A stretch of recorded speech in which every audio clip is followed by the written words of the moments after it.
Hello, everybody, and welcome to Forever Sports for a very interesting bit of an update or story currently doing the rounds, and that is regarding the future of Cheetahs Rugby as they prepare to take part in the EPCR Challenge Cup as one of the invited teams, not currently playing in the URC or any official league that forms part of the EPCR, which is the URC French Top 14, the Premiership.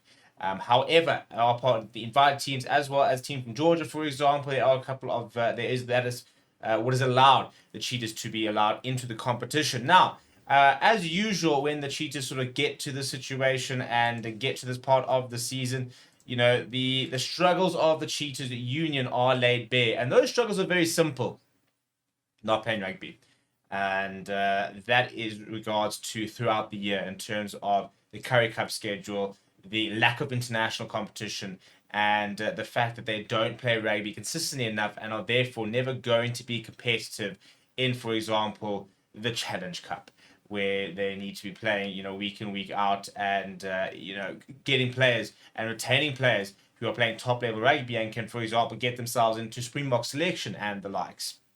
So that brings us into an interesting current situation. Now, Francois Steyn, who is the Cheetahs director of rugby, has continuously spoken about the fact that Cheetahs need to start find an international competition.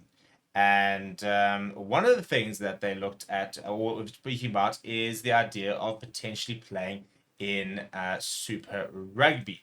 Now, that is something that Franz Steyn has mentioned, for example, and he has said that it has to happen.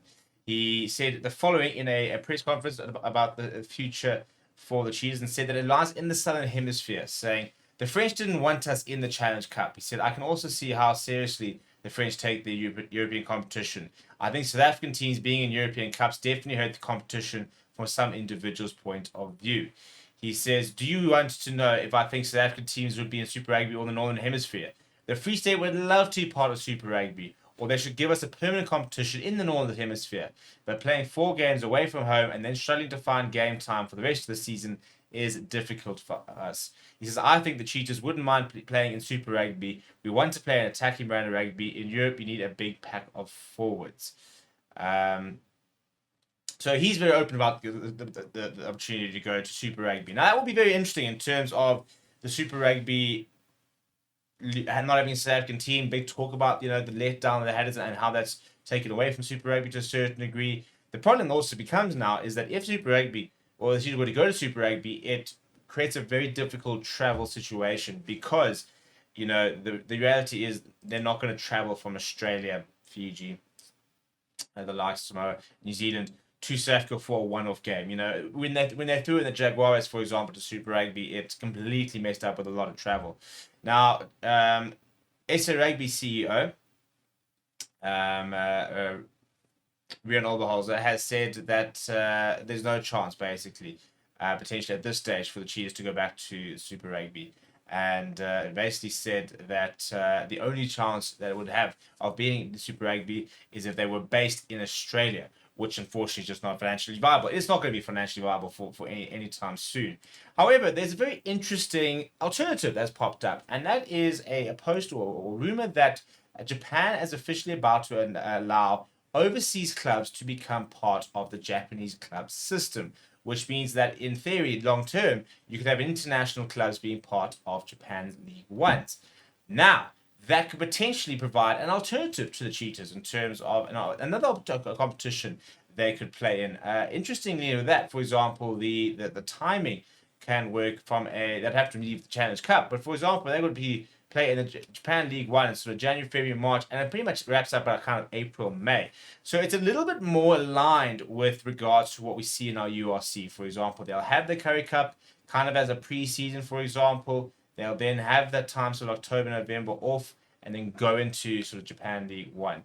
Super Rugby, on the other hand, is far more sort of January through to about June type of situation. So we don't know what's going to happen long term at this stage. No conversations officially taking place, as far as we understand, to join either competition. One thing is for sure that they need to find somewhere to be based, and there's talks about them going to America, for example. There's talks about them going and sort of joining a European league with like Spanish teams, for example, the Georgian teams, and it all becomes quite complicated. Some people have spoken about the fact that they should be playing in a sort of African league, but the reality is you're not going to be able to find competitive competition in Africa. You know, if you have a side from Zim, a side from Namibia, a side from Kenya, they're not going to be strong enough for the Cheetahs to really be offered that kind of competition. Not in comparison to a Super Rugby or Japan League One, for example. So they kind of continue to sit in limbo. Now, I don't really know what the answer is, to be perfectly honest. And unfortunately for SA Rugby, I don't think it's a massive priority for them.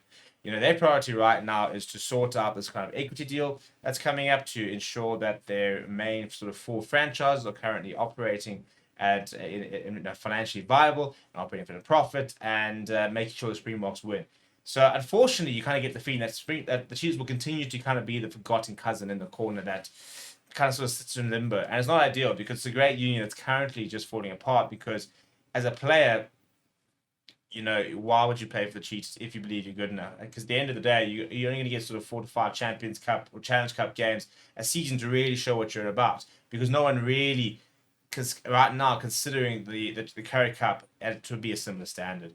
And I think at the moment, Cheetahs are becoming a feeder club at the end of the day. You know, you go there to see where you can potentially move on to find a club or a new team at a URC level, top league level, top 14, a premiership, and the likes. So let me know what you think. Where should they go? Let me know what you think down in the comments below. Please do smash a like on the video. Please do subscribe to the challenge as well. Thank you very much for watching. My name is Steve. I'll chat to you soon.